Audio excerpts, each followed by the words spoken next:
remember, I'm a defensive guy, so I play good defense. I try to win. Hello, I'm Joseph Rittenhouse. I'm in Jinhua, China, Jinhua, at the Zhejiang University. It is hot here. It's like 85 degrees, but not hot, but 75% humidity, so I had to come in. The camera kept overheating and crashing, and yes, I'm covered with sweat. It's hot. Let me introduce myself first, and then I'll update you on some of the things that I've been doing with my real estate investing.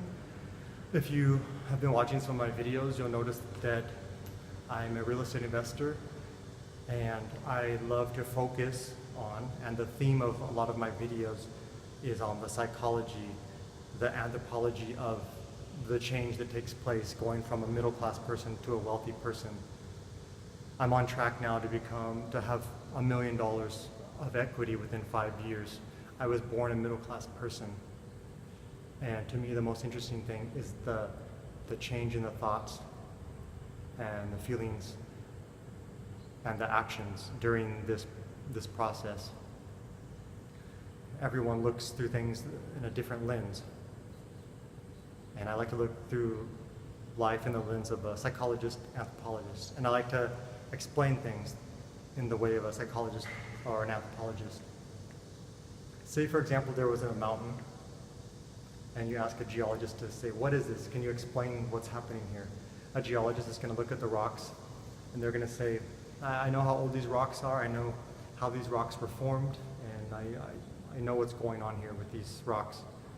And a botanist is going to come, and they're going to look at the shrubbery and the trees, and they're going to say, I understand how these plants are living here, and where the water is, and the types of bugs that live in these plants. If you ask an artist, painter, for example, to come and look at this mountain, they're going to look at the lighting, the contrast, the colors, and they're going to say, yeah, I can explain this mountain. And every one of them is going to explain it differently. Some of their understanding of the mountain is going to overlap, but some of their understanding is going to be misunderstood by the other person. And an artist could explain best to an artist what the mountain is like, and a geologist could explain best to a geologist what the mountain is like. Rarely have I seen people who are exactly like me, where they explain things so heavy in the psychology and the anthropology on the process from becoming a middle-class person to a wealthy person. And this is an honor and an opportunity for me to use the way my brain works, because my brain likes to look at the world through the psychological lens, the cultural lens, and use this opportunity to share my thoughts, feelings, and actions with you along this journey. So I see this mountain, and this mountain is called financial independence, financial success. And if you go online right now, there's people, business people, they talk about how to become financially independent from a business mind. Then you're going to have some artists explain how they became financially independent through their way of seeing it, and a scientist is going to explain it in their way, hard scientist or something like that. Then you have me, a psychologist. I come along and I say, nobody's talking the way that I want to hear people talk about this. So I said, let me explain my thoughts, feelings, and actions during this process and share it with people. This is why it's important for you to share your own thoughts and feelings on many things, because there might be someone out there that resonates with the way that you explain it. If I'm talking about the journey from middle class to wealthy through the lens of a psychologist, of an anthropologist, the other people out there that understand that kind of thinking, that have a similar brain to mine, they're going to listen to someone heavy in the business world talk about it. They're not going to really understand it. It doesn't make sense to them. They're going to hear political scientists talk about how to become wealthy, and they're not going to really understand it that much. But maybe if I come along and talk about it from the standpoint of the personal changes, the personal struggles, the thinking, the feelings, the actions, maybe someone will say, he's explaining it in a way that I understand. If you like race car driving, and there's already many people out there teaching about race car driving, and don't think that your viewpoint is worthless, because maybe if I learn from this guy about race car driving, it's just not going to make sense to me. The way he explains the mechanics, the way he explains the math, it doesn't make sense to me. But you come along with your unique perspective on race car driving. Maybe you can explain the mechanics differently. Maybe you can explain the mathematics differently than these other people. And finally, I find you, the person that can explain race car driving in a way that makes sense to my brain. That's why I do this, and that's why you're going to continue to see my videos heavy in the social science theme. Now let's get to the money. I have some good news. My partners and I, we just sold an apartment complex, a 150-unit apartment complex. We purchased it in 2015, and for the last 42 months, that apartment complex has been paying me $400 per month. Also, my $50,000 initial investment made $76,000 of capital gains. So my 50 made 76. So I walk away from the whole deal with $126,000. That's my net worth went up 43%. Before the sale, my net worth was $173,000. And now my net worth is $249,000. What is net worth? Net worth is if you take everything you own, your houses, your cars, your cash, your pensions, your retirement funds, you were to sell it all, and then subtract all the money that you owe. The credit card bills you have, the mortgages you have, the lines of credit that you have. That number that's left over, that's going to be your net worth. Before the sale of the apartment, my net worth was $173,000. Now I've got a little bit more weight to my wealth, $249,000. What is wealth? I'm not really so interested in being a rich guy, but I want to be a wealthy guy. Wealth means how long you could survive without working. And at this point, once I was 35 years old and retired from bus driving and bus driver teaching, my wealth was big enough that it could continue to make money for me to pay for my living expenses forever. So I'm going to continue to grow my wealth so that my living standard I can raise my living standard a little bit. I've been living on a $20,000 a year budget for the last couple of years. Even when I was a bus driver instructor, even when I was purchasing my first rental properties, and even now that I'm retired, I still live on $20,000 a year, and I plan on living on $20,000 a year for at least the next year or two, just to really get my net worth build up real fast. But I keep this adequate standard of living, this pretty good standard of living, so that I can get that money from these investments and get it reinvested as fast as possible. So my net worth went up 43%. Later this year, I expect it to go up another 20% when we sell another apartment complex. Now, can you see the power of real estate to really grow your wealth and your family's security? Imagine what would happen to your wealth if every year, year after year, for the next 10, 20, 30 years, your net worth is growing at 20% a year. You're on track to become a millionaire. You're on track to become a very wealthy, secure, stable person.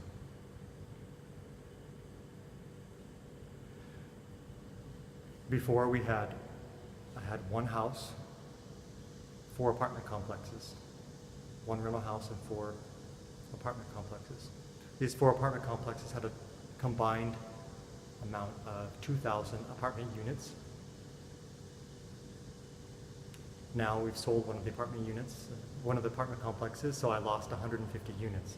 Now I have 1 rental house and 1,850 apartment units. What happened when we sold the apartment complex just now is my net worth went up 43%. I got a capital gains of $76,000, that's good. But my passive income took a hit because I was living off of that money coming from that apartment complex for the last 42 months. I have $113,000 in the bank right now. I need to get that money redeployed as fast as possible. I need to get that money and put it into new real estate, houses or apartments, as fast as possible. Number one, my cash flow took a hit. I'm making less money now. And yes, I got capital gains, $76,000. But that money is just sitting there in the bank. And actually, I'm losing 3% a year of that money to inflation. So as the money sits in there in the bank, it's actually losing its value day after day. Another thing, a tax thing to consider, is that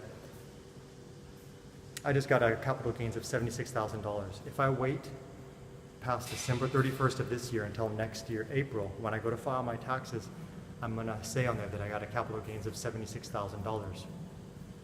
But if I can take that $113,000 that I have in the bank right now and reinvest it in single family or multifamily real estate, I'm going to have to fix it up. I have to do some renovations. Going to have some new mortgage interest. Going to have some new insurance payments.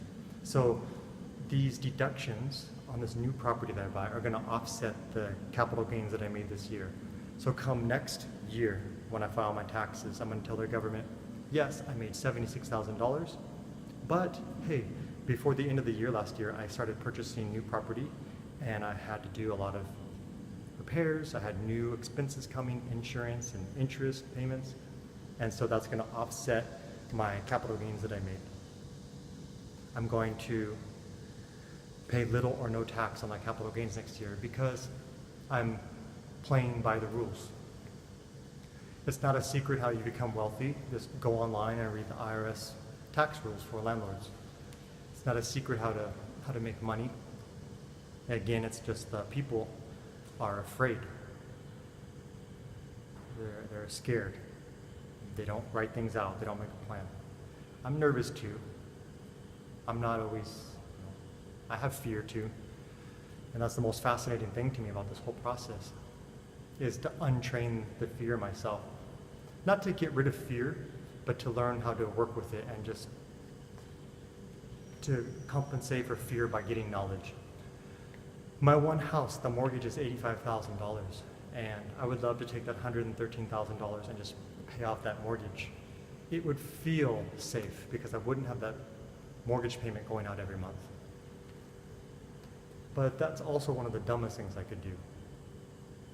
Just because I pay off the mortgage doesn't mean I stop paying for the trash, the water, sewer, the insurance, property taxes.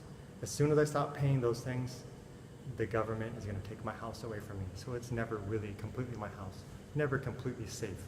All you can do is get in the water and start swimming. All you can do with that wild horse is just get on its back and start riding it. You're not going to be completely void of responsibility and be completely safe. My interest rate on that mortgage is 4.75%. That's almost free money. I think our parents, when they bought houses back in the 80s and 90s, they had to pay 8, 9, 10% interest rates on their mortgages. So for me to pay 4.75% to have a house that makes me $400 a month is like free money. Also, I bought that house with only $30,000 down, and it makes me 15% a year, $400 per month. As soon as I pay off that $85,000 mortgage, that 15% is going to drop down to like 8%. So instead of making 15% return on my cash, I'm going to drop down to 8%. And now I've got a bunch of cash that is stuck inside of that house. And I could have taken that cash and purchased more real estate, become more wealthy, have a better standard of living, more freedom. That's going to be the smart thing to do. That's what I'm going to do, and I'll continue to document that here. So the difference between you and me is you'll get money, you'll pay off the mortgage. If you were to borrow money right now, the first thing you'd do is you'd go get a bigger house because the wife wants a bigger house. You want to make the wife happy. Now you got this heavier mortgage around your neck. You want to impress the guys at work, so you get a better car, bigger car payment, some more weight on your income. You want to fix up the house. You want to go buy some toys, go on some trips. You use the credit card. Now you get a bigger credit card bill. You're putting weight on yourself. Me, on the other hand, any money that I borrow, all the money that I borrow, goes straight into real estate. And you get weighted down, I start to take off. The more money I borrow, the more money I make. The higher my standard of living goes up. So I want to borrow as much money as possible. I borrow millions of dollars if I could right now, you would take millions of dollars and go buy a big house, you'd be broke in 5 years and file bankruptcy. I would take the millions of dollars, still live on my $20,000 a year lifestyle, but I would go out and purchase apartment complexes and houses, and then I would start to bump up my standard of living. I would purchase the assets first that make me money so I can increase my standard of living. It's not easy either, you know. My lawn right now in my house in Texas is ugly, it looks like crap. Another difference between me and you is, if we had $40 right now, you would take $40 and go to Tony Roma's and go watch a movie, goodbye money. Me, I would take the $40, I'd make a phone call 6,000 miles away to Texas, and I'd say, how do I fix this lawn, to the lawn guy? And it's not comfortable, I'm nervous, I've never fixed a lawn, I don't know how to take care of lawns.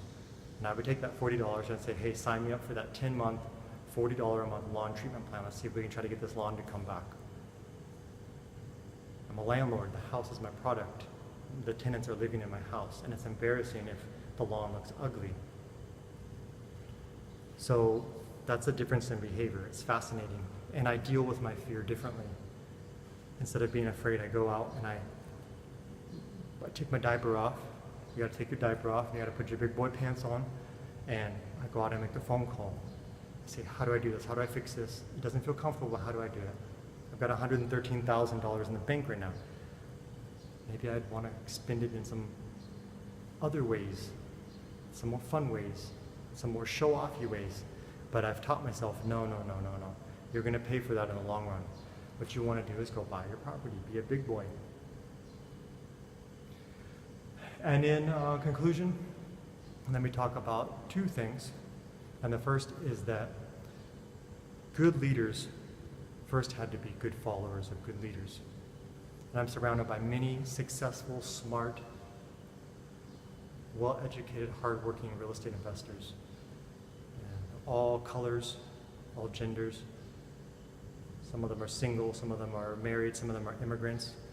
And I look at these people, I say, wow. I'm not angry at them or jealous or envious of them, but I admire their hard work and determination to become wealthy people. I see them having great fun and quality time with their family and with their friends, and I think, I admire that. I'm not going to hate on that. I want to learn from them so I can be like them. Wow, look how they deal with the taxes. Look how they deal with math. Look how they deal with their fears. I admire that, and I look up to people. So I have no problem being a humble follower of people who are more effective with real estate than me. And that's another reason why I've been successful, is because I'm not angry at wealthy people. I don't hate wealthy people. Actually, I admire their hard work and determination, and they value hard work. And finally, was that successful people are the biggest fans of successful people. Successful people are the root for other successful people. I'm pretty successful. I have a happy life. I'm not a millionaire. I'm pretty frugal, pretty modest. But when I see people who are living a great life, they're very successful real estate investors, same thing.